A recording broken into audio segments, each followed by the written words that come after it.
बिस्मिल्लाहिर्रहमानिर्रहीम। हमारा जो हिस्ट्री पोर्शन चल रहा था, द स्ट्रगल फॉर इंडिपेंडेंस, जिसमें हमने अपना फर्स्ट टॉपिक जो कवर किया था प्रीवियस लेक्चर में,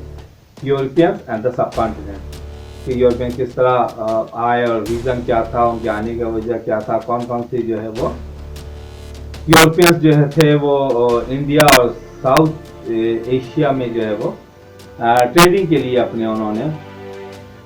ट्रेडिंग ग्रुप्स और ट्रेडर्स को भेजा और ट्रेडिंग शुरू की। और इसमें जो ईस्ट इंडिया कंपनी थी उसने एक बहुत बड़ा ट्रेडिंग का शेयर जो है ना एक्वायर किया। और ट्रेडिंग जो अपनी ईस्ट इंडिया कंपनी ने पूरे इंडिया पे अपनी ट्रेडिंग मोनोपोली जो थी कायम कर ली। और मीन टाइम उसको क्या फेवर मिला कि मुगल एम्पायर जो थी वो वीक होती चली गई और उसके जो दो बड़े जो राइवल थे, लोकल लीडर थे या लोकल रूलर थे, जिसमें ताजुद्दौला और टीपू सुल्तान थे, उनको भी ईस्ट इंडिया कंपनी ने डिफीट कर दिया और तकरीबन ऑलमोस्ट पूरे इंडिया पे उनका कब्जा हो गया। जब पूरे इंडिया पे कब्जा हो गया तो उनको एक बहुत बड़ी आर्मी की भी ज़रूरत पड़ी और ऑलमोस्ट वो रूल कर रहे थे पूरे इंडिया पे। और जो मुगल एम्पायर था वो सिर्फ दिल्ली तक कन्फाइंड होकर रह गया था, जो लास्ट एम्परर था बादशाह था। अच्छा हुआ क्या, जब इस बहुत बड़ी ईस्ट इंडिया कंपनी ने अपनी आर्मी बना ली और जो क्योंकि वो जो फ्रेंच और दूसरे जो यूरोपियंस थे, डच, उनको भी स्पेनिश, डच, हॉलैंड, इनको इंडिया से उन्होंने हरा दिया और उसको एग्जाइल या उसको यहाँ से निकाल दिया। होल सोल जो अब कंट्रोल जो था वो ईस्ट इंडिया कंपनी का इंडिया पर हो गया। एक बहुत बड़ी आर्मी बन चुकी थी, उसमें सिख, हिंदू, मुसलमान और दूसरे जो लोकल लोग थे वो उनकी आर्मी में शामिल हो गए। और हुआ ये कि उन्होंने एक दफा एक नई जो वेपन्स था इंट्रोड्यूस करवाया, जिसमें एक ऐसी बुलेट यूज करके इस्तेमाल होना शुरू हुई उस गन में कि वो जैसे ऑलमोस्ट उस जमाने में बुलेट का साइज भी बहुत बड़ा होता था। और वो जो सेफ बॉक्स में रखी होती थी वो बुलेट, जब वो गन में लोड किया जाता था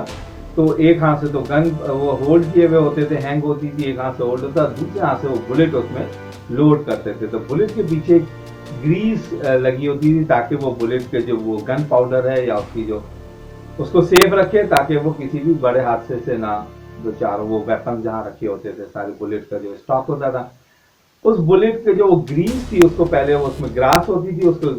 दांत से ऐसे उसको निकाल के और फिर वो बुलेट में फिट करते थे और लोड करते थे। मेन ये थी किसी ने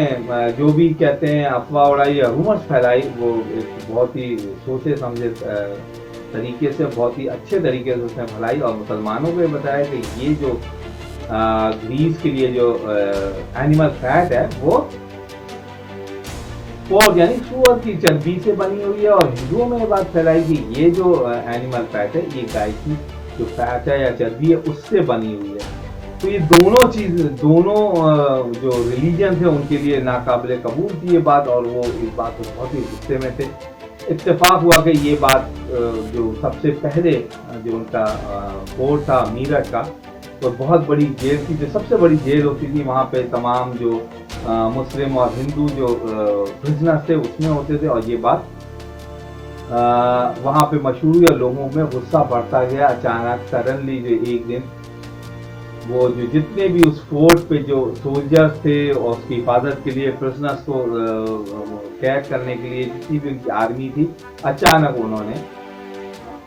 ईस्ट इंडिया कंपनी के अगेंस्ट में एक एक्शन लिया जिसको हम रिवॉल्ट कहते हैं। और ये रिवॉल्ट का रीजन जो या कॉज बनी वो यही बुलेट, ये न्यू वेपन्स इंट्रोड्यूस करवाया, न्यू बुलेट इंट्रोड्यूस करवाया, इसकी वजह से जो है वो रिवॉल्ट का कॉज बनी। और उन्होंने ब्रिटिश आर्मी पे जो अटैक करके जितने भी लोकल थे, सिख, हिंदू और मुसलमान, इन सब ने जो था वो ब्रिटिश आर्मी पे जो अटैक कर दिया और उनको तकरीबन एग्जाइल कर दिया। ब्रिटिश आर्मी इतने बड़े रिवॉल्ट को जो है ना वो रोक नहीं सकी और वो ब्रिटिश आर्मी जो थी इतने बड़े जो उनका रिटालिएशन हुआ था उसको रोक नहीं सकी और वो उन्होंने विड्रॉ करके अपने जो साउथ में जो उनका मद्रास में जो उनका बहुत बड़ा एक फोर्ट था वहां पे उन्होंने तमाम आर्मी आके उन्होंने अपने आप को स्टे कर लिया कुछ टाइम के लिए।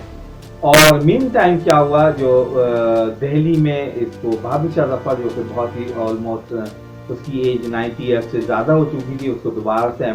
एम्परर बना लिया और किंग कहा, और जो है ना आप उसका कार्यक्रम ब्रिटिश को यहाँ से निकाल दिया गया। लेकिन बहादुर शाह जफर ने खुद कहा कि एक तो बहुत ही ज़्यादा एज हो गई है, अब वो इस काबिल नहीं है कि उसके जो है वो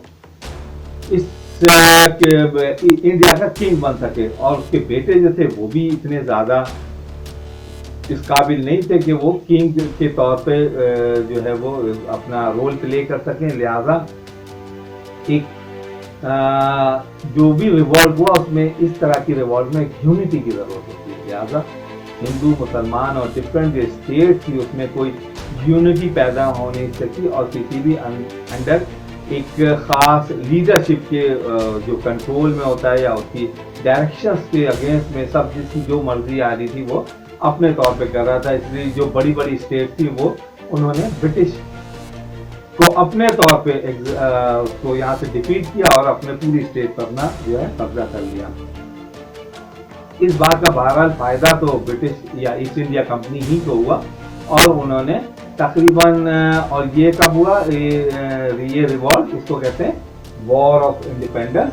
1857, क्योंकि ये इंडिपेंडेंस की एक जंग लड़ी थी और ब्रिटिश आर्मी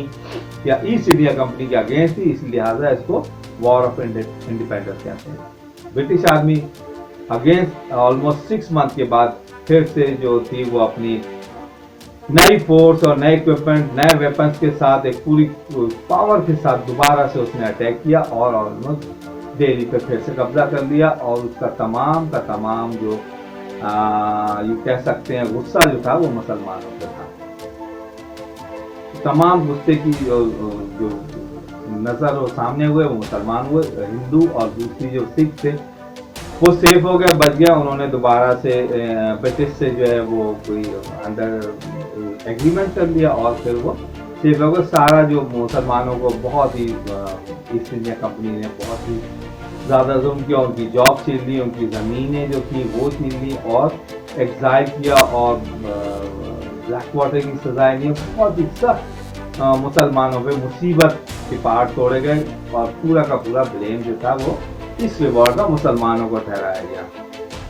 बहादुर शाह जफर कैद कर लिया गया और वो रंगून, जो कि करंटली उसको म्यांमार कहते हैं, उसका जो कैपिटल यांगून है उस वक्त रंगून कहलाता था, और बर्मा उस कंट्री का, उस एरिया का नाम था, वो भी मुगल एम्पायर के अंडर कंट्रोल में था।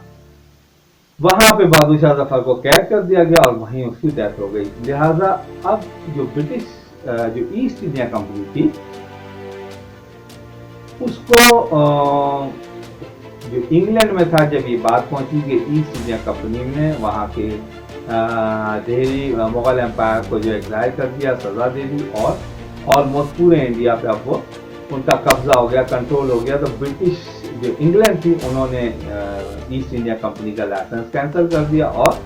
उन्हें ये कहा गया कि हमने आपको ट्रेडिंग के लिए जो है लाइसेंस दिया था, परमिशन दी थी, इसलिए परमिशन नहीं दी थी कि आप किसी मुल्क पे जाके कब्जा कर लें। लिहाजा ईस्ट इंडिया कंपनी को डिसॉल्व कर दिया गया और अपना इंग्लैंड ने डायरेक्ट अपना एक रिप्रेजेंटेटिव, जिसे वाइसराय कहते थे,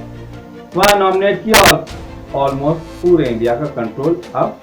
इंग्लैंड गवर्नमेंट के अंडर कंट्रोल में आ गया। इस वॉर ऑफ इंडिपेंडेंस की यहाँ पे तो ऐसा कुछ नहीं होता कि उसका रीजन भी बताया जाए। दुनिया में हमेशा से जो भी एक बड़ा कोई इंसिडेंट होता है उसकी कॉजेज और रीजंस पे जो है बहस की जाती है, डिबेट किया जाता है, फाइंड आउट किए जाते हैं क्या है। इसी तरह वॉर ऑफ इंडिपेंडेंस 1857 में जो रिवॉल्ट हुआ था उसके भी रीजंस के फैक्ट फाइंडिंग मिशन बनाया गया और ये इस फैक्ट को सामने लाने की कोशिश की कि ऐसा क्या हुआ या क्या गलती हुई ईस्ट इंडिया कंपनी से या इंग्लैंड से जिसकी वजह से रिवॉल्ट हुआ। फर्स्ट ऑफ ऑल सबसे पहली रीजन तो वही वो पुलिस न्यू जो इंट्रोड्यूस करवाई गई थी वो, प्लस वो ज़्यादा टैक्सेस लगा रहे थे, यहाँ के लोगों पे जुल्म कर रहे थे, अननेसेसरी टैक्सेस थे और कोई ख़ास ऐसा, क्योंकि सिर्फ दिल्ली के अगेंस्ट तो पूरे इंडिया पे काबिज थे, लेकिन वहाँ के लोगों के लिए बेनिफिट के लिए कोई काम नहीं कर रहे थे। ये लोगों में जो है गुस्सा था और दे आर और फॉरनर, एक लोकल लोग भी नहीं थे, फॉरनर्स थे, और ये सारी चीज़ें मिलके ईस्ट इंडिया कंपनी के अगेंस्ट में रिवॉल्ट का पाइज बना थी। ईस्ट इंडिया कंपनी ने उस चीज़ को जो रिकनसाइल करने के लिए क्या किया, यहाँ पे रेलवेज बनाए, ब्रिजेस बनाए, स्कूल्स एंड वो सारी चीज़ें बनाई और एक बेहतरीन कम्युनिकेशन और पोस्ट का सिस्टम बनाया जो कि बिल्कुल एक इंग्लैंड के तरफ से बहुत तेज़ और फास्ट कम्युनिकेशन का सिस्टम बनाया, जिसमें रोड नेटवर्क था, रेलवेज नेटवर्क था, पोस्ट ऑफिस का एक सिस्टम था और अदर देन स्कूल्स, डिस्पेंसरीज, ये सारी चीज़ें बनाई, जिसकी वजह से जो उस गुस्से को कम करने की कोशिश की गई जो कि 1857 में, जिसका वजह बनी ब्रिटिश गवर्नमेंट को के अगेंस्ट में फाइट करने की। तो ये एक रीज़न था और 1857 की कॉजेस थी, जिसकी वजह से वो कॉजेस भी पता चली कि क्या कॉजेस थी, जिसकी वजह से 1857 का इंसिडेंट हुआ। इसके बाद जब पूरा कंट्रोल इंग्लैंड की गवर्नमेंट के अंदर कंट्रोल में आ गया और वाइसरॉय उसका हेड हो गया, इंडिया में ब्रिटिश गवर्नमेंट का रिप्रेजेंटेटिव हो गया, तो यहाँ पे एक ज़रूरत पड़ी कि भाई जितने भी लोगों की प्रॉब्लम्स होती हैं वो किस तरह से वाइसरॉय के सामने अपने उन प्रॉब्लम्स को जो है वो पेश कर सकें, क्या रीज़न थी, क्या था, कैसे करें। तो उसके लिए सबसे पहले सर M.A. ह्यूम्स ने जो है वो इंडियन नेशनल कांग्रेस की जो है वो बेस रखी, ताकि इस एक पार्टी या इस एक गैदरिंग जो होगी यहाँ पे जो भी डिस्कशन होगी प्रॉब्लम्स की, इंडियन के लोगों की जो डोमेस्टिक प्रॉब्लम्स हैं उनको फिर यहाँ पे हम यहाँ से फिर हम वाइसरॉय के सामने पेश करेंगे। तो ये एक रिवॉल्ट हुआ जिसमें तमाम इंडियन को दावत दी गई और उसका मेंबर बनाया गया, जिसमें हिंदू और मुसलमान सब शामिल थे। लेकिन कुछ अरसे बाद ये देखा गया कि मुसलमानों की कोई बात नहीं सुनी जाती और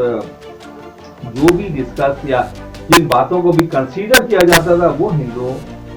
की बात थी। इसलिए लिहाजा सर सैयद अहमद खान ने तमाम मुसलमान लीडर्स को जो वो कांग्रेस में थे उनको कहा कि इसको छोड़ दें और इस कांग्रेस में नहीं जाएं, क्योंकि यहाँ मुसलमानों की कोई बात नहीं सुनी जाती और सिर्फ हिंदुओं का जो है ना वो होल्ड है और हिंदुओं ही की बात को सुना जाता है। लिहाजा सर सैयद अहमद खान ने मुसलमान लीडर से रिक्वेस्ट की कि इसको इसमें से निकल दिया है। लिहाजा मेजॉरिटी ऑफ जब मुस्लिम लीडर जो थे वो कांग्रेस को उस वक्त 1885 या उसके कुछ अर्से के बाद उन्होंने कांग्रेस को छोड़ दिया। और मीन टाइम जब सर सैयद अहमद खान ने कांग्रेस अपना जो अलीगढ़ स्कूल या अलीगढ़ कॉलेज बनाया, यहाँ भी मुसलमानों और हिंदुओं में क्लैश हुआ, जिसकी वजह से जो हम आगे अपने नेक्स्ट लेक्चर में डिस्कस करेंगे वहाँ भी हिंदुओं को निकाल दिया गया और कहा गया कि अब मुसलमान और हिंदू जो एक साथ नहीं रह सकते,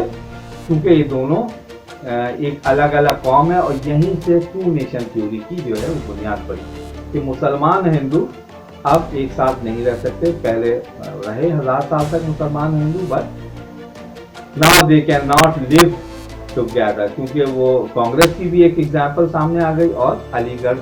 जो यूनिवर्सिटी थी उसकी भी एग्जांपल सामने आ गई, कि जिससे पता चलता था कि अब हिंदू मुस्लिम एक साथ नहीं रह सकते और उनके ये दो एक अलग अलग नेशन है।